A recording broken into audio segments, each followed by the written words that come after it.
I'm a professional kitchen wrapper, and here's another blue and white kitchen. You'll love this.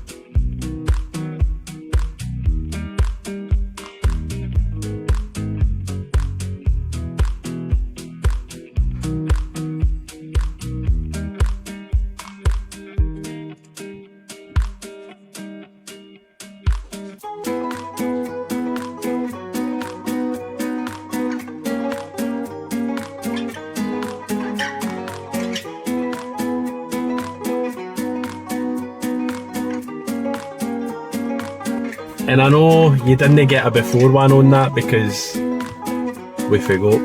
I blame David, he blames me. You get the idea, but didn't you? We have made new doors for that kitchen, we've wrapped it, and trust me when I say that kitchen didn't look anywhere near as good as that.